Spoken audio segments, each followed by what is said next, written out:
My name is Veronica Tearney. I am the Director of Strength and Conditioning for the Spirit Squads and Nutrition here at Syracuse University. I really didn't know what I wanted to do or be coming to college. I just knew that I wanted to be in something that could lead to sports in some way.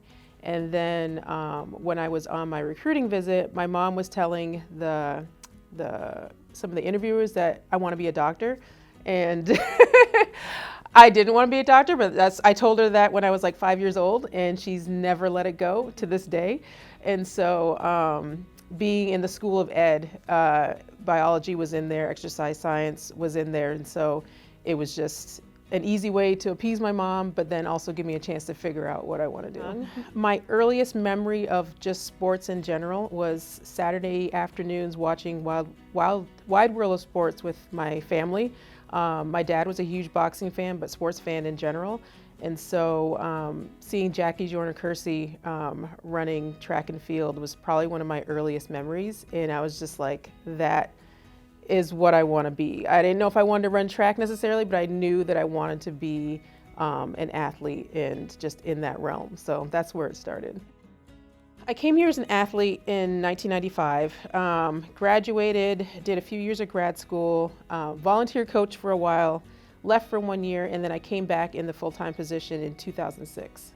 As a student, I felt really comfortable. For where I came from growing up, I was usually the only black girl, especially in school. When I ran track and played sports, it's a little bit different, but even then, I was still very much the minority. So for me, coming to a place like Syracuse, I was just like, wow, there's other people who look like me everywhere doing all sorts of things, and they're not just on a sports team, they're everywhere. So I was very comfortable in that respect.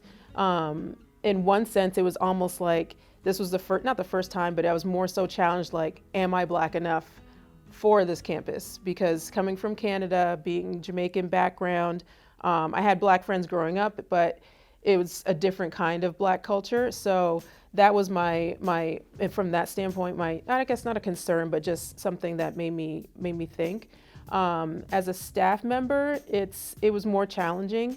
I just felt like I definitely went back to being the black girl again, the only one. And because I looked younger, a lot of staff members, even though some of them I was even older than, they treated me like I was a student athlete, or just treated me that I was just in grad school or just temporary. And so that coupled with just kind of feeling alone and not really having a clique or a group like I did my entire life playing sports was a little bit different for sure. I think in a lot of ways it made me stronger. It made me appreciate who I am a lot more, and then it also made me realize the platform that I have a lot more. When I would go to conferences, and usually I would just go by myself, the lone person from Syracuse, and people would recognize me and be like, oh, that's the black girl, it must be V, and just come over and engage in a conversation right away. And just in the field of strength and conditioning itself, it's come up, but I was really one of the few black women in the country at that level, D1 level. So, and so in a lot of ways it prepared me for that. But at the same time, it's still it's still a challenge. You want to feel comfortable. You want to feel like you're surrounded by peers. But so I think in the grand scheme of things, I definitely feel like it made me stronger. But it has its downsides too. And any platform that I have, whether it's social media, whether it's just speaking engagements, or just even every day with the people I interact with, whether it's staff or students.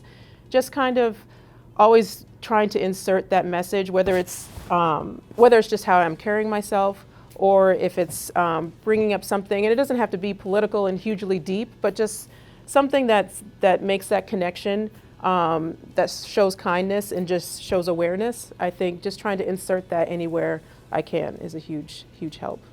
There's no end point of learning Black history, and there's no end point of portraying it and living it. I think it has to be 365. It can't just be 1 month a year, and it can't just be I'm gonna post for this month and then move on to something else. I feel like it needs to be something that's ingrained daily, and just, I don't want to say always on your mind, because then that kind of makes it very heavy, but I think it's something that should be proudly displayed year round and not just cornered into 1 month.